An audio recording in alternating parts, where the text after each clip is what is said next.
ladies and gentlemen. Welcome back to Troubling Tribune. I'm your host, Skylar Moody, and today we have a very special guest, a presentation, if you will. Unless you've been living under a rock, you're aware that Roe v. Wade has been overturned. It's been guaranteeing women rights to baby murder or abortion access, whichever way on the aisle you fall. As you probably know, if you've watched our last little video that we put together, some clips, you probably are aware that we are pro-life over here for the most part. Now, our guest obviously falls on the other side of the aisle. So we'll go ahead and let her introduce herself. Fiona, take it away. Hello. I just want to say, what a bold way to start this conversation by using the term baby murder. But we'll talk about that later. I just wanted to address that. Hello, my name is Fiona. Not really much about myself. I don't have like a following. I'm not like a journalist or somebody who regularly kind of gives my opinion, but every now and again it's nice to talk about something that I consider myself to be slightly knowledgeable, not just being a woman, but by the media that I consume. And then I'm definitely excited to hopefully give an eye-opening argument and hopefully learn a few things as well, because I definitely feel like in a good debate, if you don't walk away with learning something and you walk away with feeling like more angry than enlightened, then it wasn't a good debate. So I'm definitely hoping to have a good conversation, and I know that we will. Awesome. Well, with that being said, I'm pretty sure that a lot of people are well aware of a lot of the talking points. So let's just go ahead and dive right into it head first. Fiona, I'm sure that you've come prepared. Now, our stance is over here that abortion, for the most part, by and large, is baby murder. And that's why we do use that term. It does sound graphic. It does sound grotesque. And to be quite frank, 90+% of them, that does seem to be the situation. So with that being said, I'll go ahead and put the ball in your court, Fiona. I'd like to go ahead and tell us why it's a good thing. Let me clarify real quick before I continue with my answer. Are you asking me why I consider quote unquote baby murder a good thing, or why I believe that the law being overturned was a good thing? Or yes, clarify. Well, the law was guaranteeing access to the baby murder. So really, whichever you choose. Okay, so to obviously come out and state my stance, I don't believe that it is baby murder. It's definitely one of my talking points that I had written down, is that in certain states, and I'm going to use the term fetus because it is considered a fetus and it is not considered a person or baby or child until the fetus takes its first breath ex utero. So that's my stance on it, and that's not the same in every state. And obviously now with that going into states' laws, it's definitely going to be different wherever you go, where like the states that are leaning more blue will have better options. But as a whole, I definitely think that a lot of people are very sad. Some of the things that I came prepared with today, a lot of women are very sad, they're very angry. And I feel like the strongest post that I saw was, as of now, we have less rights than our mothers. And obviously that's taking it to an extreme, but at the end of the day, that's kind of what it is, because it leads to so many other things, body autonomy and everything like that. Okay. So before we get too far into it, I kind of want to take this point by point just so we don't run away with the show, if you will. Yes. So let me go ahead and clarify the point that you just made, just to make sure that I'm going about this correct. So essentially you're saying that women are upset because the right to we'll say in your terms, you're claiming it's not a person, or are you claiming that it's not a human life until first breath ex utero, or? So it's obviously proven that, a fetus doesn't develop organs and things like, I'm not 100% versed in what the exact weeks are and things like that. But, in development, a fetus doesn't develop things like a heart and a brain and joints and bones, things like that until a certain stage. Now, New York did have the law where they could do late term abortions. I personally do not agree with that, because at some point, if you're carrying a child for a certain period of time, you either did have time to figure it out.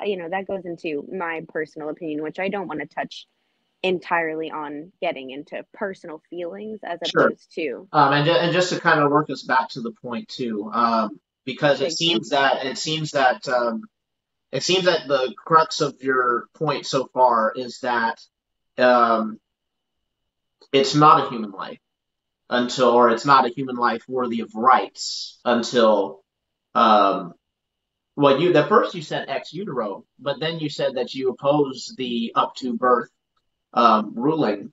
So I'm a little Well, confused as your position.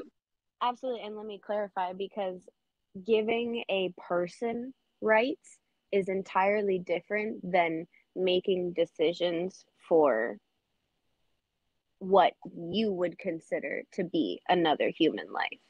And I guess maybe I'm even a little hazy on maybe not so much my personal feelings, but how I could properly describe how I feel about that. Well, we do have some ideas. A lot of this stuff, obviously some of this stuff has come up in court before. And one of the things that, was found interesting, and correct me if I'm wrong, but I'm pretty sure in every state, if a pregnant woman is murdered or killed or anything like that, they do rule it as a double homicide. So, That, to my knowledge, I don't believe that is true because of what I had stated earlier.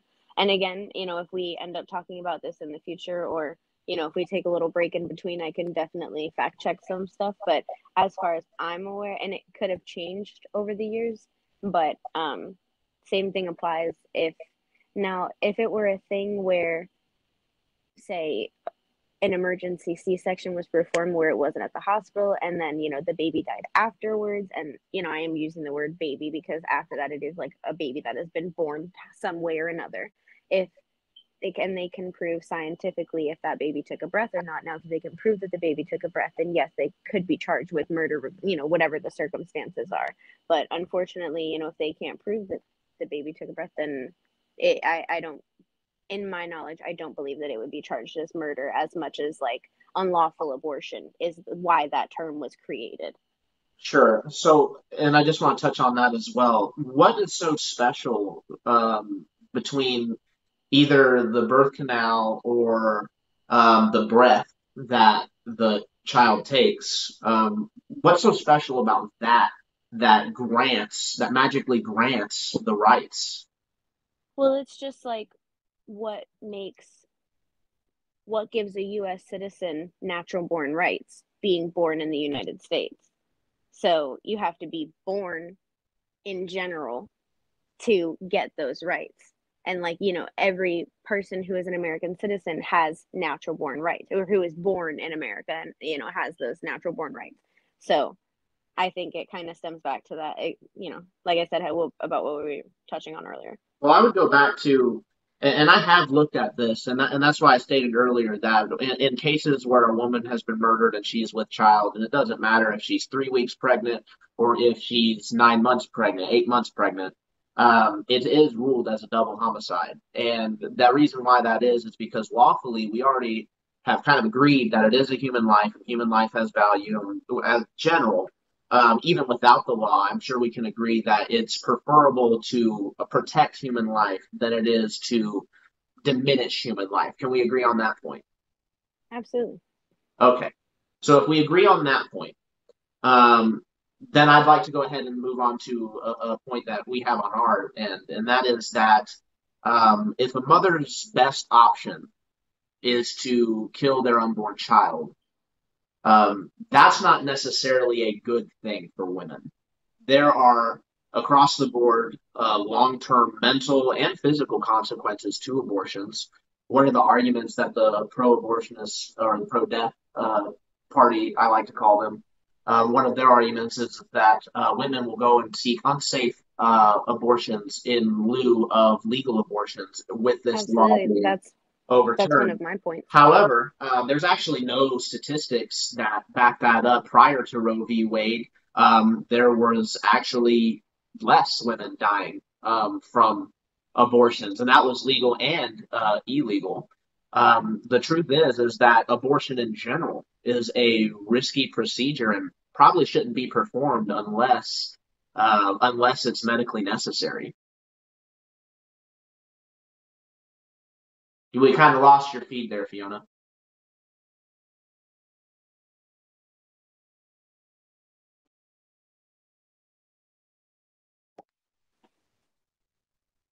All right, Fiona, we lost you there for a second, but that's all right. We rarely have a perfect game, so I'm back. anyway, the point that I was trying to make is that it's believed that women will be less safe because they can't acquire legal abortions. We argue that abortion in general is a fairly unsafe procedure. Most of the time is elective.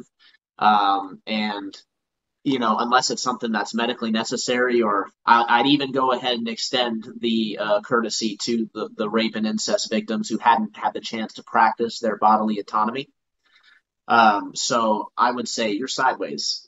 Like, she must be in Australia. Okay. I'm back.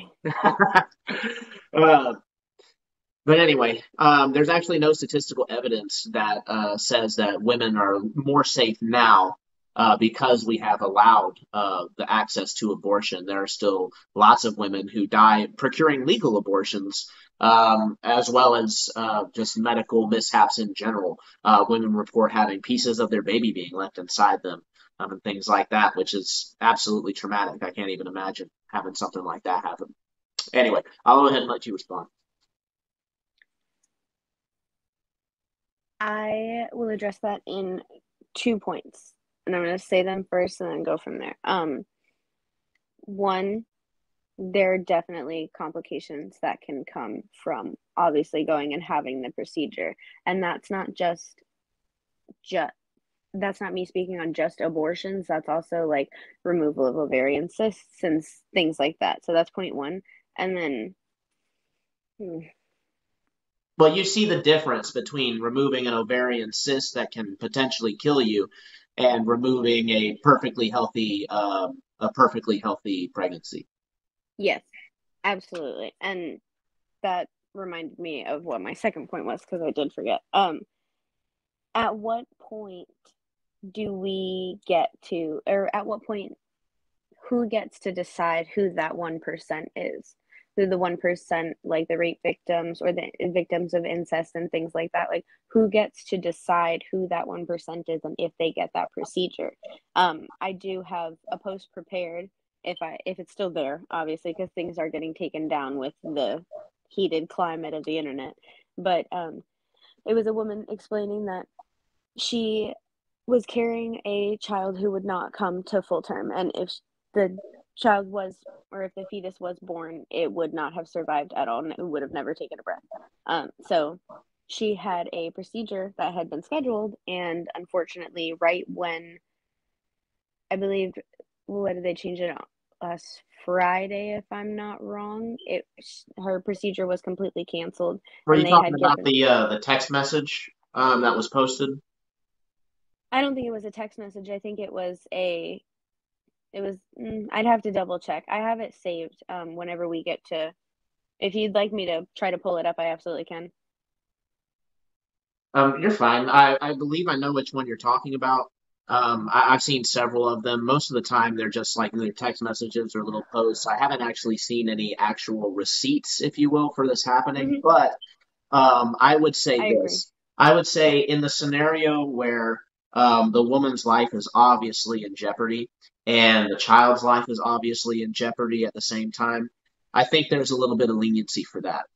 Um, what we're talking about is the majority of abortions that are done because it's not the right time, it's not the right man in their life, it's not the right financial position for them, and this is by and large the majority, statistically, the majority of abortions.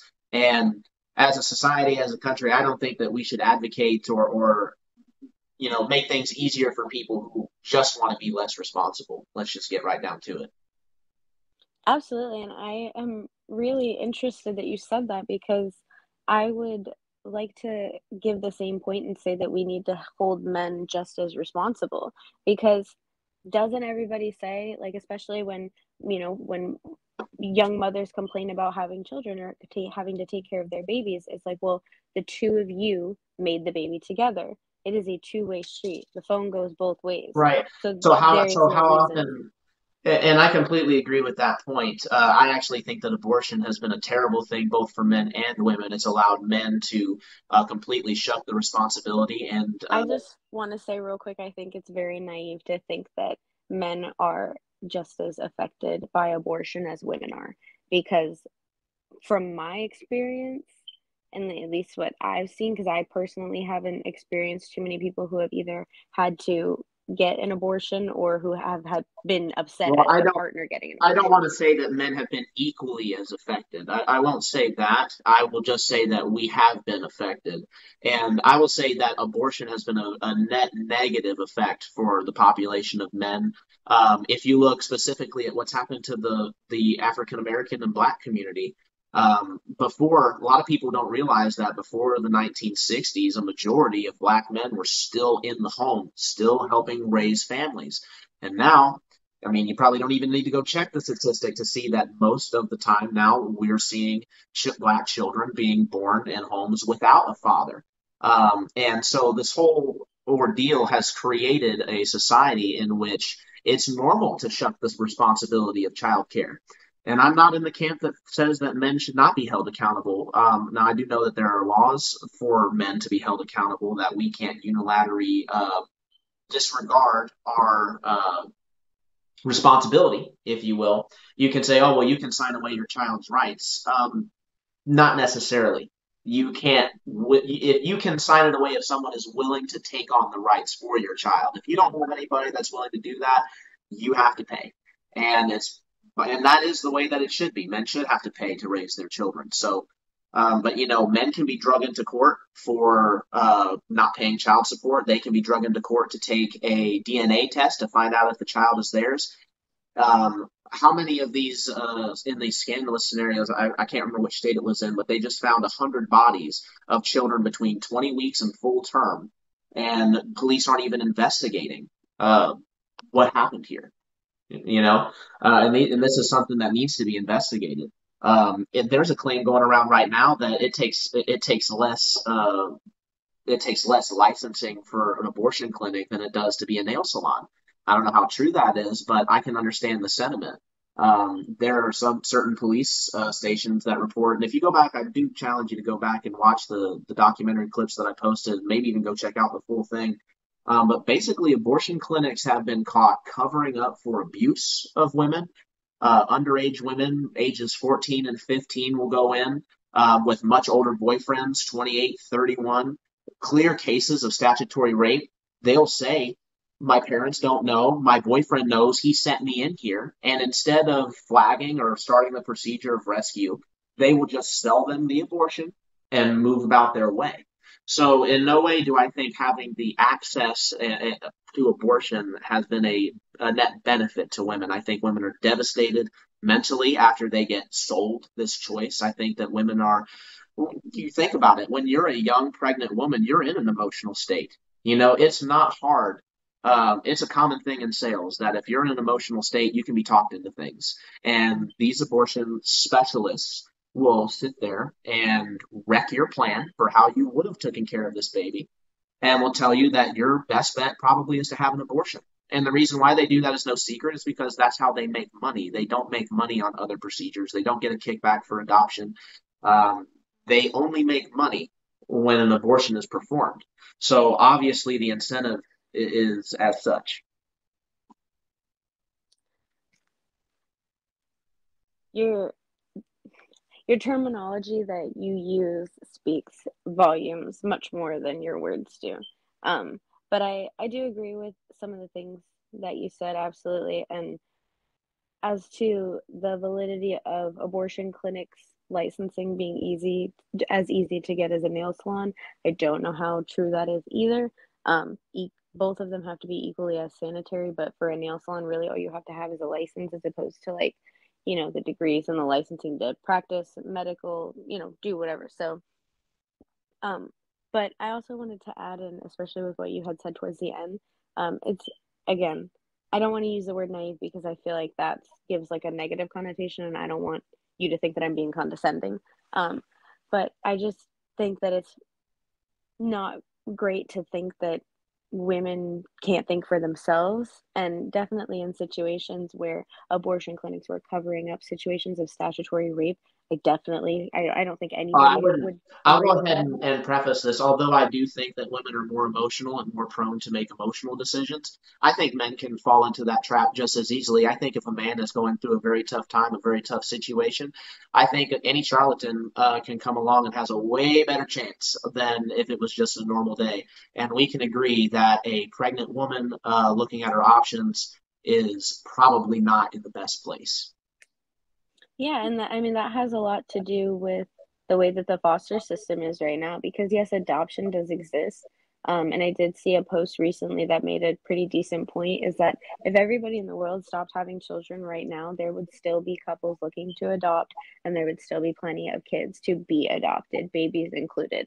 But I feel like people who are looking to and adopt fall into a lot of the stereotypes that, of adoption, that you're going to get this picture perfect child who's not going to have any problems, and you're going to welcome him into your home, and they're going to be picture perfect for you and your little family, and they're going to fit right in. And 9 out of 10 times, unfortunately, that's not the case.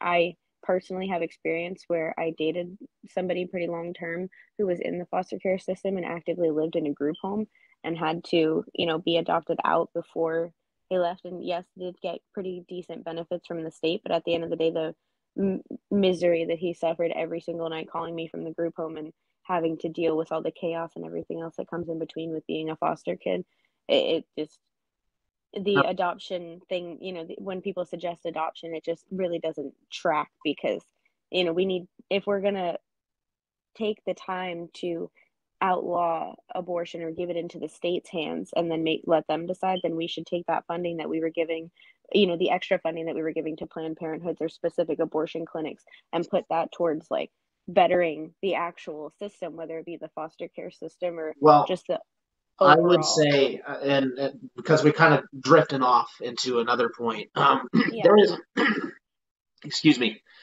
there is definitely an argument to be made over where our resources are allocated towards as far as what we collect in taxes.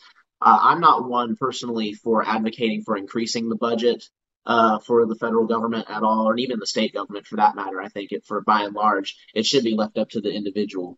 But there is a small role in government to play. A lot of people say that, well, pro-lifers are inconsistent in that they want personal freedom, except for when it comes to bodily autonomy and the rights of women. But the thing is that's just actually not true. We just want it to be consistent. We do see it as a life. We see it medically, morally, consistently. The only consistent line that you can draw on when a human life begins is at conception, that when new DNA is created for that different new human life. Advocates on the pro-choice side at the higher ups don't have actually stopped arguing that it's a human life because they say it's not productive, and the fact is that it is a human life. What we need to argue instead is the absolute autonomy of the individual. And so that what they will then say is that, well, it doesn't matter if it's a human life because it's living and it's completely dependent on somebody else. To which I'm sure your response would be, well, you're not forced to give blood transfusions or organs when somebody has been in an accident or something like that.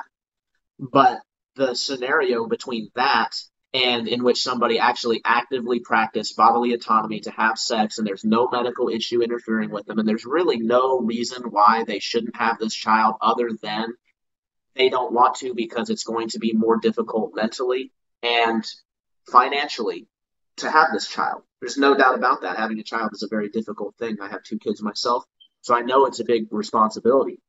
But it's a responsibility that you engaged in the possibility of before you even before you even met up with the person that got you in that situation. You knew the risks and you knew how to take contraceptive. It's not that we're anti-choice. There are actually four other choices. There is adoption, there's contraception, abstinence, um, and I can't remember what the fourth one was. But it doesn't matter. There's three other options, at least. And the fact that women by and large are, and it's not even by and large. I won't even say that it's a majority of women because a majority of women, to my understanding, don't even consider themselves as feminists. The reason why is because feminists has kind of detached themselves from what is actually equal and become this thing that women are actually superior, which I don't believe that any race, gender is more superior than the other. We all have strengths and weaknesses, and we all need to work together. So, um, but with that being said, um, I like to draw a consistent line. You know, we agree that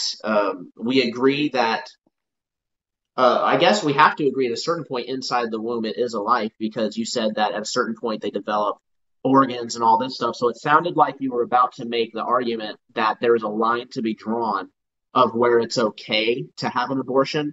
I'd ask you where you feel that line should be.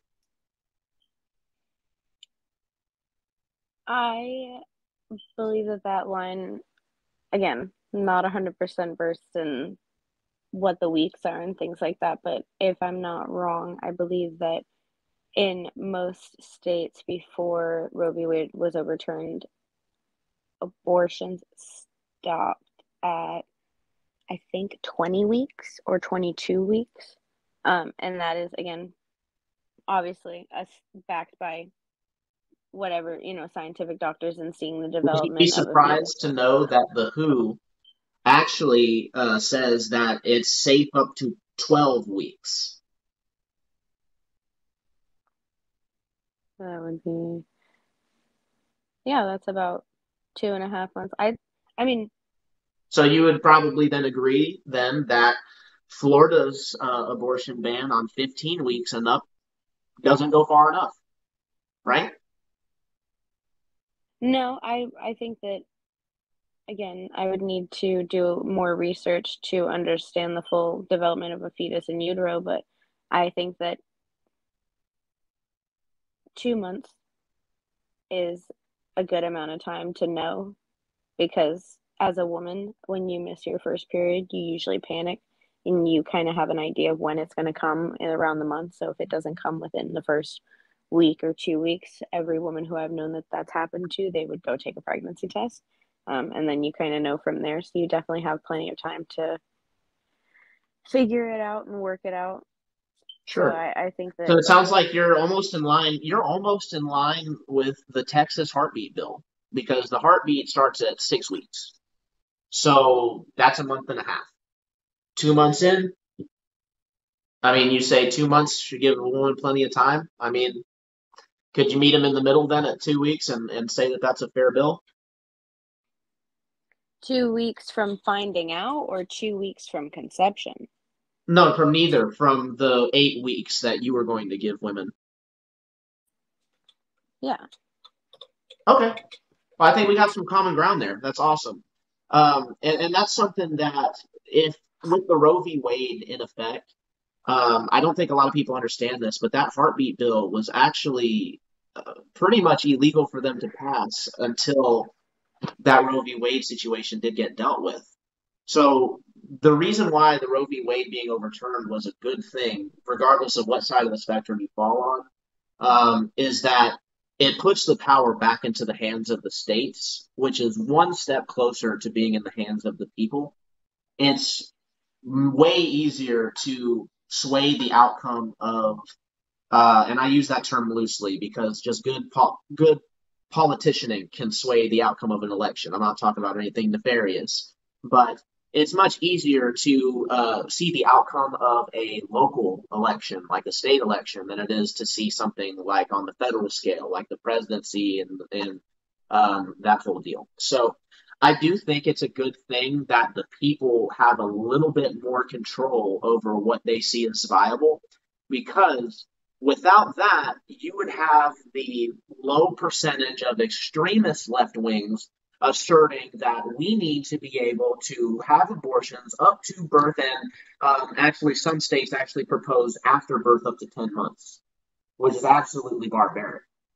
They argue I the same don't thing. feel like They argue I've that, well, ever. the baby's not autonomous. It still relies on the mother to take care of it. So it's a mother's choice. It's the same Well, that's an extension of the body. entirely different situation if the child is born and is being kept alive by feeding tubes and something pumping its heart for however long, is determined that it will, the child will never live, breathe, walk, and do Well, they anything say on its that own. it's not the states or federal government's job to get in the way of the medical decision of a patient and the doctor, and there is some room for that.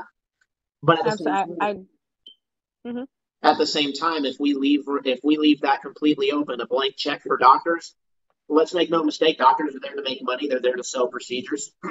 They do make money on selling a lot of unethical procedures. And in history, they have been caught doing unethical procedures, and it was because the attention that they got that they had to force change. So this is just kind of one of those things. The science has been behind because honestly, the media has been protecting um, this class of people. And the reason why they've been protecting it, and I might get flagged for this, I might not, but I believe that there's actually a cult of child sacrifice at the top. I think they want people to sacrifice their children and devalue human life. But that's why they'll argue it up until that point, using that same exact logic that women like yourself will use to argue that a woman should be able to terminate up to even 8 weeks, because it's their body, it's their choice. But the fact is that it's not really their body. It's not their DNA. It's separate organs. It's separate cells. And we agree in every other scenario that even a single-celled organism is a life. So to make the argument that fetus is not a life is just completely disingenuous. I don't even think that people who make that argument believe that argument. But to also, I'm going to interject real quick, to also say that, life starts at conception, and that it's not just like, if I were to be pregnant, it's not just my body anymore. It's both of our body. But I'm just, my brain is like, if I'm going to make decisions for my child for the next 18 years of its life, if I don't believe that I can either support that child, clothe that child, bathe that child, put a roof over that child's head, then there is no reason why I should be making decisions for the next 18 years as opposed to making that one hard decision.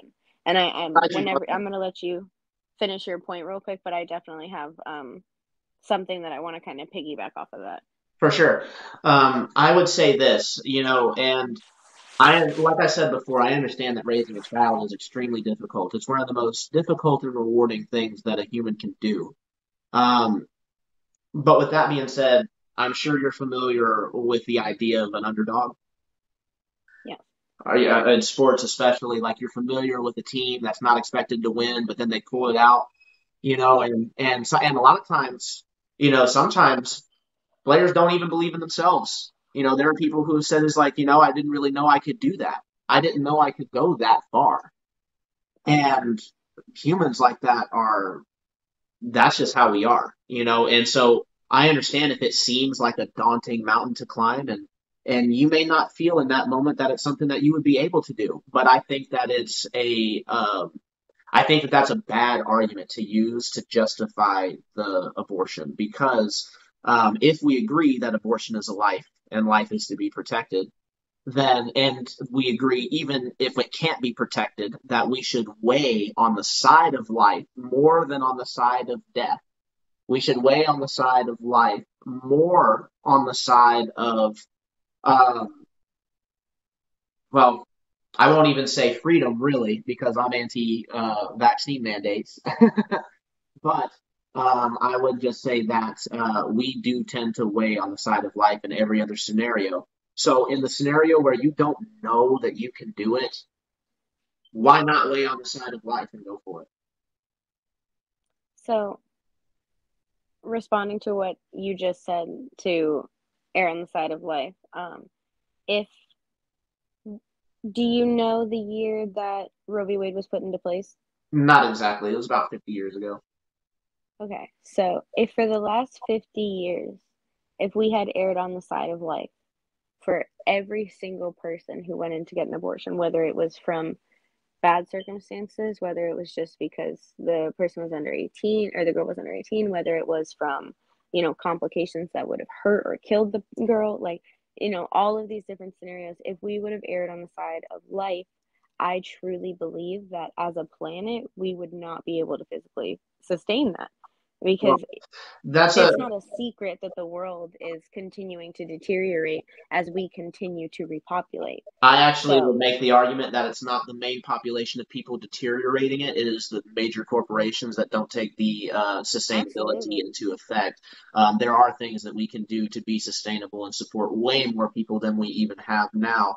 I don't support the argument that more people is a bad thing in the long run. I think that more people is a good thing. I think that every one of those people that were aborted unnecessarily is a tragedy. There's a name and a face to each one of those people, and we have no idea what innovation, what great thing that person could have achieved. Now, no one, to my knowledge, no one is saying that when a woman's life is in danger or when there's going to be severe medical complications, that we should limit her ability to terminate that pregnancy. That's not something that I've seen be discussed. Feel free to correct me if you've seen that, but so to put that on the table with all these other scenarios, well, no, let's talk about all those other scenarios. The other scenarios are I don't want to, or I don't feel like I can in one way or another. I don't I feel don't like, feel like yeah, those are the only two scenarios in that situation. well, what other scenario would there be? There would be what happens if lots of scenarios, obviously, but Well, what happens? let me clarify. Besides situations of rape and incest where bodily Yes, autonomy wasn't practiced, if we take those off the table, which makes up for less than 1% of all the abortions, can we agree that the other 99% of the abortions that were arguably done for convenience sake, that that was wrong? I don't agree with that, and I also don't agree with the use of the word convenience. It's never convenient for and I'm going to use your words, it is never convenient for a woman to kill a life inside of her. Because regardless of whether the baby grew to full term, half term, 2 weeks, 3 weeks, whatever, there is a point where a woman forms a bond with that child. And yes, you know, they will suffer the same way that women suffer from miscarriages. It gets rough. And I believe I don't err so much on the side of religion as I do on the side of spirituality. So I believe that everything happens for a reason. So if you believe that, all of these children had faces and souls and things like that, then unfortunately, in my belief, and it sounds very cruel and people can hate on me for this, and I will be more than happy to take that. But at the end of the day, that was meant to happen. But Just as like, I could take that exact same argument, Fiona, and I can say that yes, it was meant to happen to highlight the absurdity of certain people in our society so that we could make a change and move on for the better. and I respect that that's your opinion. I mean, I know it's a difference of opinion, and it boils down to, and this is ultimately what I feel is the divide between the country. So this would be probably the last little thing that we touch on is the idea of what's really separating us. And I think the thing that truly separates us is the idea of belief in oneself and belief in society versus lack of belief in society's ability to overcome and the individual's ability to overcome. On the left, you see them want to place all these safety nets. We want to make everything safe. We want to maximize freedom by limiting freedom in all these other respects, but we want to grant freedom and rights to things that aren't necessarily rights and aren't necessarily things that we should be free to do. In general, again, if we agree that it's a life, when you end a life, that's murder.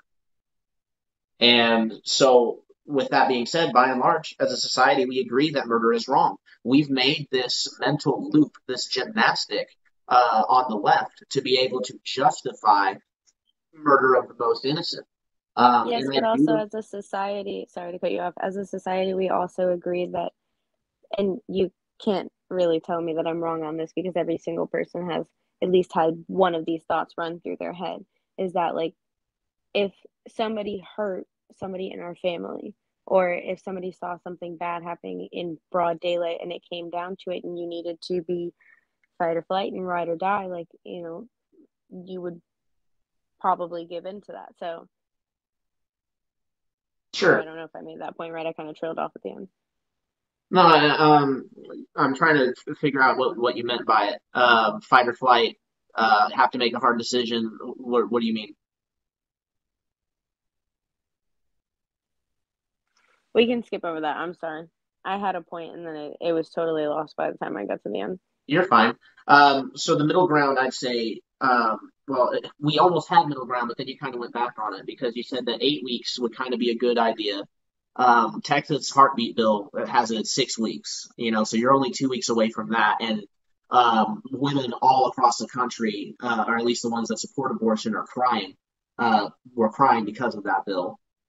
So and now they're thinking that this is going to be something that extends. People really think that people are going to just edit that out. Technical difficulties. People really believe that people are going to stop women who are going to be killed by their pregnancy from having the abortion. And that's not what's on the table at all. I can agree with you on that. Okay, so if we can agree that if we're going to allow abortion still in rape and incest and in medical necessity cases, then 99% of the other abortions should be illegal by statistics. And if you're going to say, well, there are women who were hiding that fact, women should not hide the reason why they're getting an abortion. They should be straight up about it. If you were abused, people need to know so that the abuser can be held accountable. That is, if you're trying to protect an abuser, I'm sorry. No, that's fine. I'm just, unfortunately, from a man's position, that it's extremely easy to come out and say that, women need to. Well, these women will get sent in because the men don't want to be caught on camera or anything at the abortion clinics or anything like that. So they'll send these women in by themselves. They can. No, absolutely. They've relinquished their control and have allowed the woman to go in. And all the secretary has to do is call the police, and it stops right there. Yes, but that leads to the woman having to disclose, and then that specific scenario probably, honestly, would not end well. Women need to come forward in situations where they are abused and raped. Men need to not trap women into situations where they don't feel like they can speak up. And that's all that I'm going to say on that, because that, again, an entirely other conversation. I mean, I would say in a situation where they're in a clinic and they're around doctors and the abuser is nowhere around, how is that a situation where they can't speak up? I guess maybe they have their families hostage or something like that. Like, that's not usually the scenario. Not so much hostage, but more so falls back on, like, Stockholm syndrome, where, like, if this person is all that you've known and now you're literally carrying the life inside of you and you have no idea what to do and you're 17 years old, or even if you're 22 years old and you're trapped in a relationship 14. where you can't get out. Let's not sugarcoat it. 14 and 15. No, absolutely. Same thing. If a grown man is taking... Now, again, other conversation. If a grown man is taking a 14-year-old girl to an abortion clinic, that should be an automatic call to the police. And if you would have clarified, that, I would have. That's what I'm trying to say. People went undercover into abortion clinics, posing as 14 and 15-year-old girls, claiming that they had a boyfriend of 23, a boyfriend of 28, and a boyfriend of 31. And the lady for the oldest one said, "I don't care how old he is. You don't want to do this because you don't want it to get out in the papers and all this bullshit." They know you're in an emotional state. They know they make money off of the abortion. So instead of calling the police, they sell the abortion and send these women back to their abusers. I think that before you reference something like that, you should clarify that you're speaking about that specific set of abortion clinics, because it's wrong to group all abortion clinics together into saying that each how many times, let me ask you this, how many times would it need to happen before you're like, okay, something needs to change about the way this is being done? How many gas stations sell cigarettes to underage kids, and that still happens, and you go around and...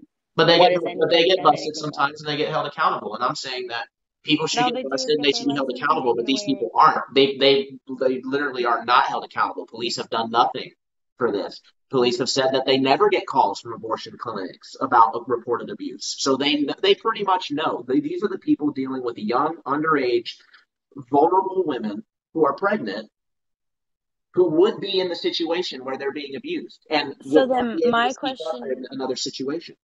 no, absolutely. My question to you now is where are those 14-year-old girls going to go? Because if they can't go to a place where they thought was safe, a place where they knew was The safe, hospital. the hospital is not going to perform abortion clinics. The most that they'll do is a rape kit, and they will call the police and Exactly. then call your parents. Well, a rape kit is big, and they do call the police Yes. 100%. A rape kit is important because a rape kit will stop the ovulation and will make sure that conception doesn't happen, and it has a very That low is success rate. assuming that a person is going to the hospital directly after being assaulted. Now, in Well, a what do different you think a situation, man is more an abuser? Let me ask you this on the same note. We'll just extend the logic. What do you think an abuser is more likely to do, knowing that this woman no longer can terminate that pregnancy? Exactly. clarify the question for me. That's why I made that face. Okay, so if there are abusers who are abusing women, which we know there are, Hmm. you said, well, where are these 14-year-olds going to go if there's not an abortion, if there's not Planned Parenthood, if there's not an abortion clinic to go to?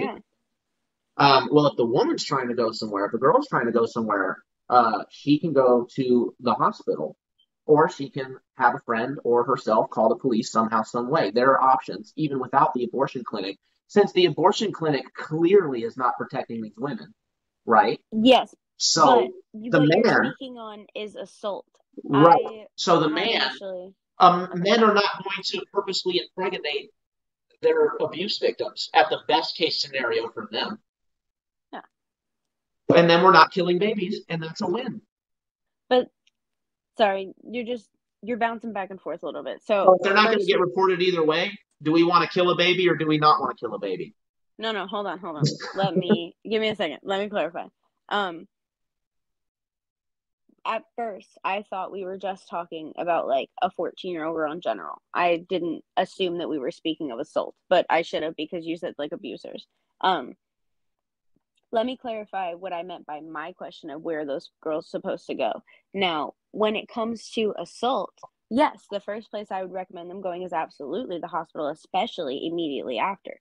When it's a consensual act and either the man wasn't safe or the girl is too young to either understand, because that touches on another topic that I wanted to speak on, is the lack of sexual education and the outlawing of sexual education in schools, which is becoming a slippery slope, because then picture a 14-year-old girl who's never had sexual education before. She knows the idea of condoms, but her mom's never taken her to Planned Parenthood.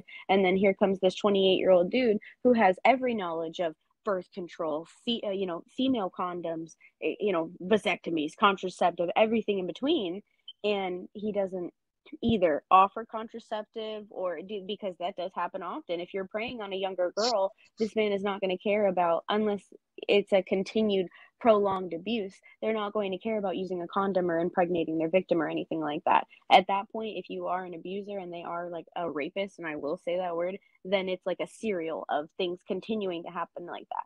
But 9 out of 10 times, I would say abusers are, even one-time abusers, are going to use some form of contraceptive to, one, prevent that from happening, and also to prevent any DNA. Sure. But again, I'm saying that it's a weak argument to say that abortion clinics are needed because it's a safe place for women. Because it can clearly be demonstrated that it's not. It's actually being used as a tool for abusers to continue to get away with abuse. That was my And point.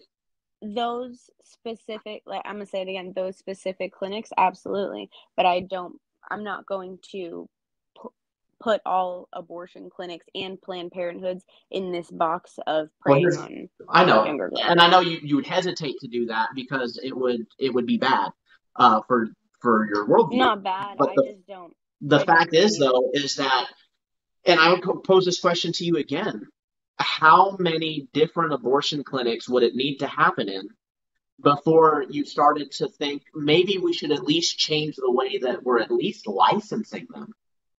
How many backdoor clinics were dealing Oxycontin over the counter I don't or agree with that making either. out? Absolutely, but how many reports, how many overdoses, how many years of pain, death, and tears did it take Right, but to it's get illegal. any sort of change? Right. I agree with you. It does take time for change, but the one thing that we can't do is just sit on our hands while we let something And that we know that's is why, going to continue. yeah, that's why women are protesting and continuing to speak up for themselves. And I'm not going to say that all women are being ridiculed for it, but that's why we have open conversations like this, because But I'm still not trying to everybody's. figure out. I'm still trying to figure out what exactly women are so upset about because no one's saying again, no one is saying that we're not going to stop you from being able to get one medically. But the strongest, the ones that have the most likes and the most views online are the ones that are claiming that with no evidence. And so that you have to use a disingenuous version of your argument in order to make it seem logical. And if you have to do that, that should tell you that the argument's not good. The women right now who are arguing for this are upset because they are not allowed to make the decision to kill their baby up to full term with the state not being able to say anything about it. And I'm sorry, but the state has a role in protection of people and rights, and human beings have rights. And it's I not, agree with that, but I don't agree with that all women are upset that they can't kill their full-term babies. That's extremely ridiculous. I mean, how many Women would are I need to show upset, you before? women, because, and I'm gonna say this, and I'll say it in every single They just say conversation it's and the debate. hardest choice, but it's still our choice. Biased people consume biased media, and that doesn't mean in like a negative connotation. And that's what I was explaining when we were conversating ahead of time about like the issue of drag queens or transgenderism, is because I'm a bisexual female. I surround myself with that type of media because that's who I am, and that's the content that I like. That's what I like to see. So I'm more knowledgeable on that, and in the women that I'm seeing, it's more of a But you not couldn't so see much that as anger. biased content steering you towards a No, that's what I'm paradigm that saying you is shouldn't that necessarily agree with. no, that's what I'm saying. My content is absolutely biased, just as yours is, because just like Facebook caters to every ad that we Well, see I look at based on the things that we like. both sides, but but I've just made a decision to align myself more with one side because they make a lot more sense than the other side. Yes, but can you agree that based on the content that you like or comment on or consume, your feed or YouTube is catered around what your opinion would be like? Because of your beliefs and the way that you lean, you're not going to get No, a because left I'm wing not actively person. searching things that just verify my beliefs. I'm not searching for the echo chamber. I actively go out and I search for prominent left wing media, prominent left wing sources, and I search Mhm. their talking points. And that's why I know a lot of their talking points and why I've known almost everyone that you've come out, just like I'm sure you know mine.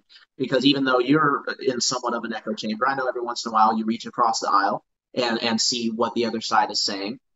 Um, but yeah, I just when you look at everything, I think it's very clear for people who have good diets and people who have good common sense that obviously no party is going to have all the answers, but Yeah. the right side of the aisle at this point in time is definitely more in line with common sense than the left is.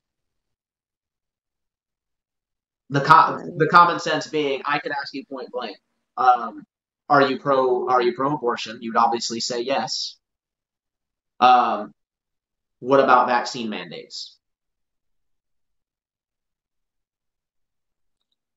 I don't have children, so I'm going to choose not to personally speak on that because I feel like once I'm thinking more heavily about children, that's something I'll do more research on. But at No, this I'm moment, not talking about the on the. I'm saying because you've already said that you're pro abortion. You're pro a woman's right to choose. So if you're I'm pro, pro choice, yes, right, if you're not pro pro choice, abortion. okay, pro choice, then are you also uh, pro vaccine mandate across the board? Like, do you believe that vaccines are something that should be mandated for people Are you including the COVID vaccine in there, or are you just saying like school mandated in vaccines general? that In general, As far as the COVID vaccine, I attribute it to being very similar, not like side effects or ingredient, whatever wise. I look at it as like the flu shot. And the way that I was raised is the only people who need a flu shot are this really sick people, elderly, or children. And I've never gotten a flu shot in my life because I didn't need it. But I was vaccinated, fully. But when I came to around 17, when I was able to actually make my own decisions, the only vaccination that I chose to get like re-upped on was the HPV vaccine. And that was something that was my own personal choice. But as far as it goes, in my personal opinion, I'm going to vaccinate my children unless I do more research in the meantime that shows me that So that's either not a good idea. it sounds like you're pro-choice on the vaccine subject, which is great. We'd have common ground there. No, absolutely. I have my closest friends. I have two very close friends So you who wouldn't have support. children who are unvaccinated. So you wouldn't support the idea of a state law going into place or a federal law that says that it's mandatory to get this vaccination because of whatever disease that's going around. Mandatory? No. Ladies and gentlemen, you heard it here first. We've had our first self-described left-wing bisexual woman come on the show and actually hold a morally consistent ground on the choice. Well done. Absolutely. If I'm going to say that I'm pro-choice, why wouldn't I say that I'm pro-choice on other things like that? Because well, you need to speak to the rest of the Democratic Party, because they could take a note and they could at least be more consistent with their argument. Equality and feminism and everything in between, it does not have race, color, anything like that, because if it did, then it wouldn't be equality. And I mean, that's not a hot take. That's a very simple statement, and I don't expect to be praised for that, because that's basic human decency. So absolutely. Well, Fiona, we really appreciate your time and coming on. I feel like we're running out of time here on our Zoom meeting here, so we're hitting about 45 minutes. Yeah. Let me go ahead and wrap this up. Before I do, did you have anything else you'd like to say?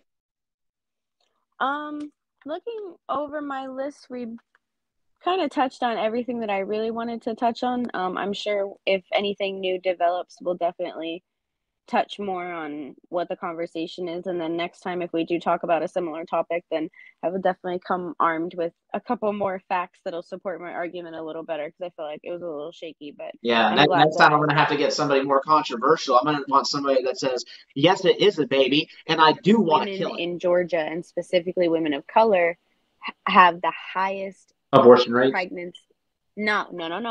Have the highest pregnancy death rates. And that's because the way that I wrote it down is it's rural areas such as Georgia that already have higher pregnancy deaths due to overall lack of feminine health, which means less practices and they're further apart. And I actually came with evidence for this one, which you didn't let me get out. But I'm recording now. Okay. I had evidence prepared for this one, where it compared, and it literally gave you a map of the counties in Georgia that had not even an abortion clinic, but just an OBGYN.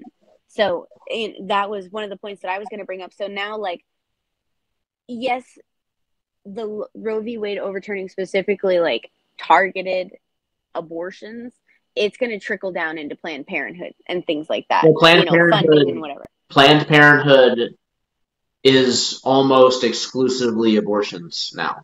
If you did not know, they do not make the money. I don't agree. I went to Planned Parenthood a year or two ago, and I got my birth control through them, and they had condoms there too. You could get vaginal or female condoms.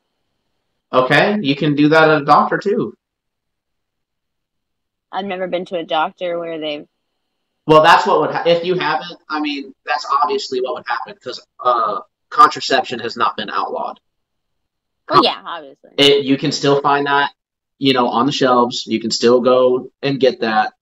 Planned Parenthood, though, which doesn't really make money on that, which makes money on the abortions, Yeah, they probably will get gone because they're selling body parts and they are targeting the African American community. That's why African Americans are 3 times more likely to have an abortion.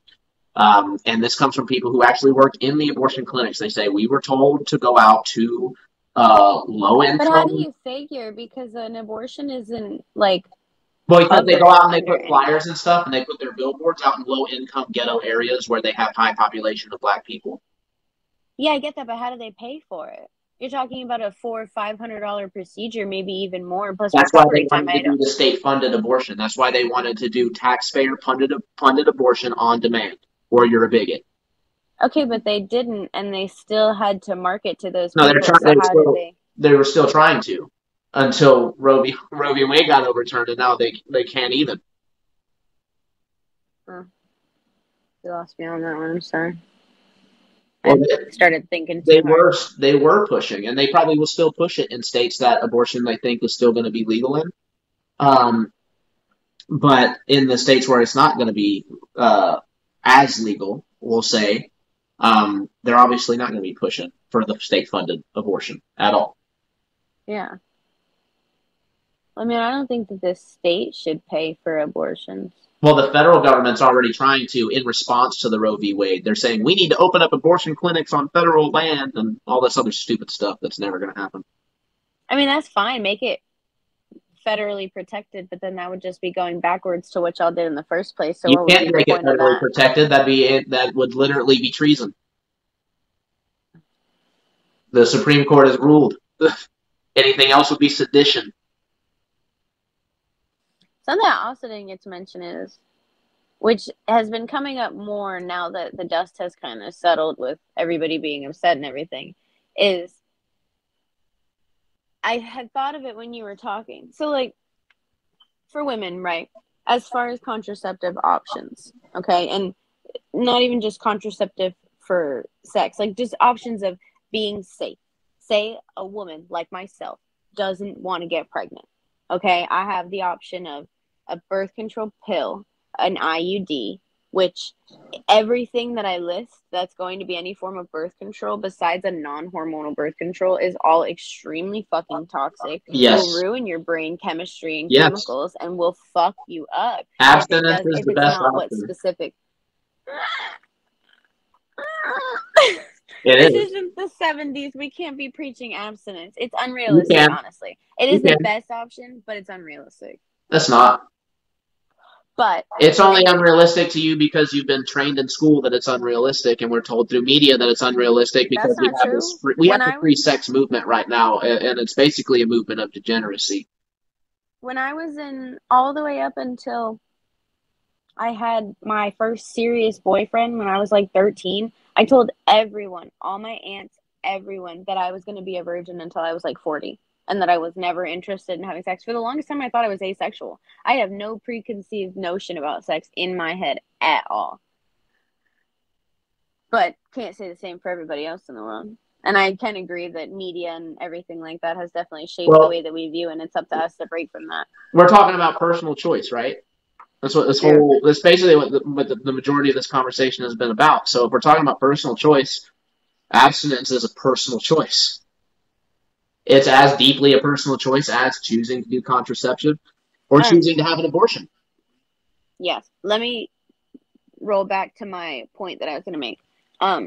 So like options for contraceptive for women to not including STDs, to not get pregnant would be all of the birth control options, the pill, the shot, the IUD, all of those options, like I said, that have all terrible, terrible side effects and issues, and can, in my opinion, because now you can order birth control online, which is good because if Planned Parenthood eventually does get outlawed, those options are still there. And even if you don't have insurance, most places it's only $10-15 a month, which is great. And that's perfect because that's making it even more accessible to women. So I agree, and that's a good thing. And as far as like access to healthcare and things like that, it's not gynecological exams that all women need, but it is the extra mile that we can go instead of having to, if you're too embarrassed to go to Planned Parenthood or if you don't have one in your area, you can still somehow somewhere get that.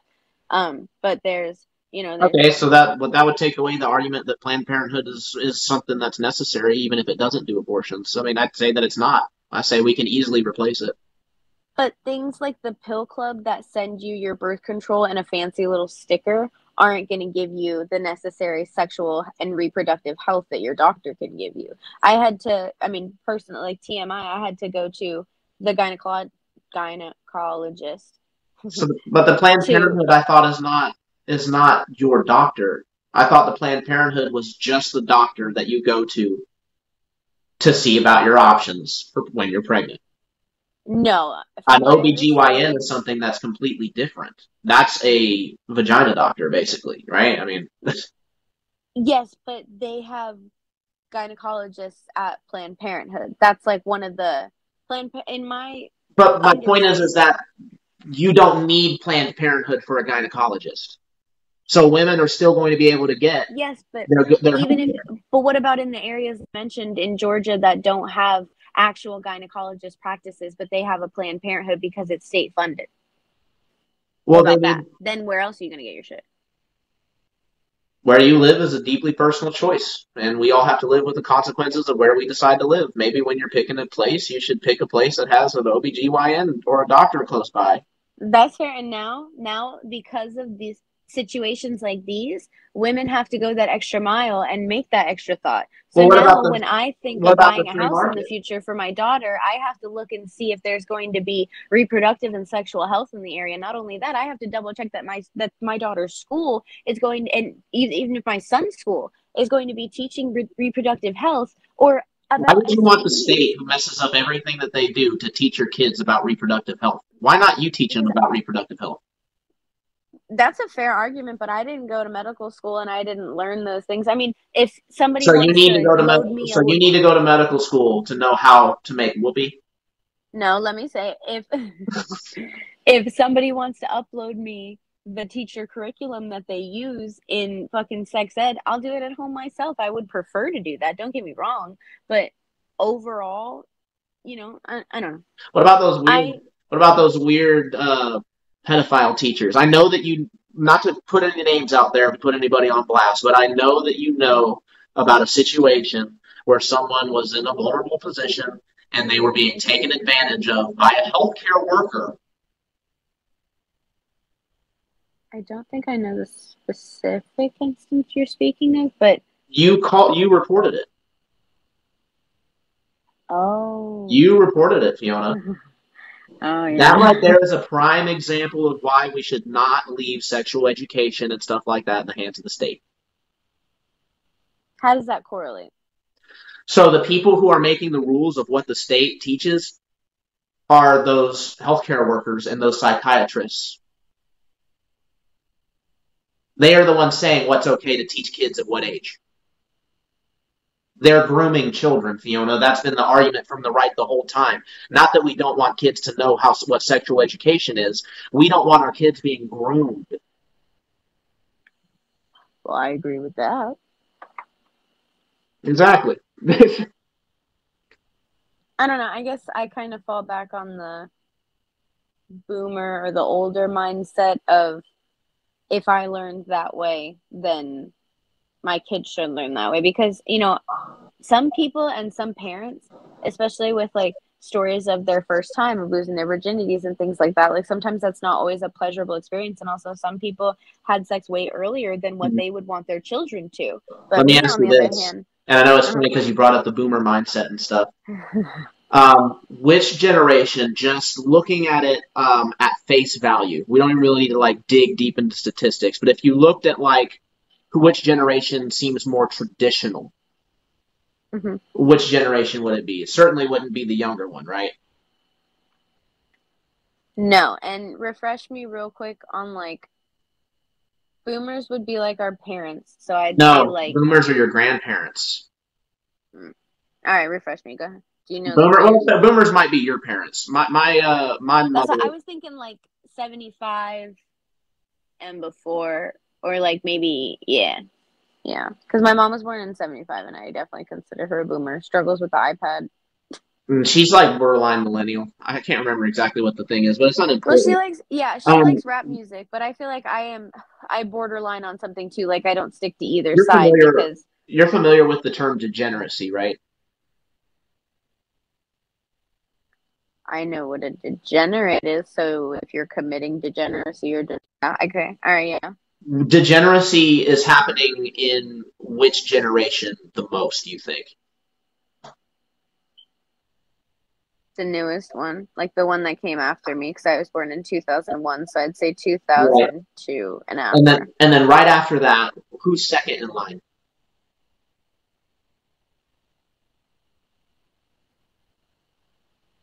We can be I feel like honest. this is a, It's your I was say, generation.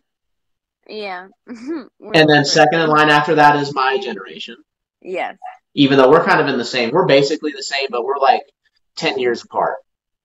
That's what I was So saying. Like I teeter in between because like I listen to Fleetwood Mac, but I also reference TikToks all day. So it's okay. Technical difficulties. So basically, what I'm getting at here is that if you, geez, Christ. no, and I hear you. If we just look at the sliding scale of degeneracy, and we're being honest with ourselves at what we see, it's obvious that the youngest generation is the most degenerate, and then Mm-hmm. it slides up. The older you are, the less degenerate you are. Yeah. And then you look at when public schooling became a big thing. No child left behind. All that stuff came into place. So I was going to school right as that program had like already taken place. So right. in my school, I most kids got held behind in kindergarten, but after that, you did not get held behind. Like they would go the extra mile to make sure that you would move on to the So next year, regardless of if you here's had what a I'm getting freshman. at. Yeah. The public school system is a terrible system for educating young minds. I agree, and And it's continuing to get worse. yeah, it's not good for educating anything, much less the things that are nuanced like sexual education. So I would say, not that I am a parent, but I'm not a mother. But if I was a single mother and I'm looking at you're absolutely right. You do have to look at certain things to determine where you're going to go. Yeah. But there is such thing as a free market. To bring it back to the point that you were making originally, what about the areas where there's only a Planned Parenthood? Seems like the market just opened up. Seems like in those areas where there would be a demand for more OBGYN and women's health care, seems like there'd be room for OBGYNs and doctors like that to fill the space. That's what happens typically when there's demand. And if there's not demand, meaning people not looking for that kind of care, then they're not going to go there. So if You're there's not, assuming, though, that Planned Parenthood and the people who are seeking out services from Planned Parenthood are only specifically looking for abortions. And I really want to, like, I think they should pull your change their line. mindset. But I'm saying that even though there are people that use it for more, Planned Yeah. Parenthood is a business that survives on their own admission by abortions. They don't make money on the other stuff. So they have to sell abortions. If they don't sell abortions, they get overturned. Or they get not overturned, sorry. Roe v. Wade, right? They get bankrupt. They go out of business like any business does. So if that's going to happen regardless, let's not worry about Planned Parenthood. Let's worry about the women who want to get reproductive health care, which they can still get at OBGYNs and doctors. And if there's areas right now, there's going to be a transition period. I'll give it to you. There's going to be a transition period where the areas that have been relying on Planned Parenthood are going to need to rely on something else, or Planned Parenthood can get smart and can learn how to make money on other things. Yeah. So different options, absolutely. I mean, if they're not going to offer sexual education in schools, then it would be most logical for the parents that don't want to teach their kids at home for something like Planned Parenthood to offer classes or something like that and turn that somehow into profit or a tax write-off. The beautiful thing about the internet is that it's pretty accessible. Even if you're broke, you can still go to a public library and access the internet. And in my opinion, that is the place where you can get free education. Your parents can build the curriculum. I mostly attribute my personality and who I am today because I grew up in the peak era of the internet. Like when I was younger and growing up with my older sister, she had, you know, that's why I say I was born in a weird era because she had a little Palm Pilot that I was obsessed with. And then she had a Gateway laptop that was this gigantic monster that was heavy. And then to progress, yes, and then to see also like my Pop-Pop's old dial-up computer that was like a, again, big chunker with Windows 98, like stuff like that. I forget where I was going. But yeah, so definitely born in I got you. different generation. I really lost that point. I am so sorry. Well, I think we were talking about just the way things have changed and the era that people grew up in. Oh, yes, I grew up in the era of the internet, and it definitely shaped my personality as far as like I definitely fit in with my generation of like, you know, being depressed very early on and learning from that and having to either raise yourself or grow from the trauma, or you suffer from it and you have a lot of issues from it. And that is definitely either way that the generation goes. You either build off your trauma and become really successful, and, you know, whether that be financially, fame wise or in life, or you kind of suffer debilitatingly and kind of give in to whether the depression or whatever you're suffering with. That's a fair point. Well, Fiona, I think that's all you have time for. We've been on for quite a while now. Yeah, I'm getting tired. Yeah, I actually have another appointment that I have to go do, but I definitely appreciate your time. I think we had a wonderful conversation. And I'll definitely have you on again here soon. We're going to talk about the transgender issue next time I have you on. All right. All kinds of issues with that. So, and differences of opinion always makes for great content. So I definitely appreciate you. Definitely. All you out there watching, we appreciate you stopping by. We know it's been a long conversation, but it's a lot of good stuff in here. So feel free, whether you watch the whole thing or whether you skip through, if you have any opinions, feel free to leave a comment down below. My name is Skylar Moody. This has been Troubling Tribune. Until next time.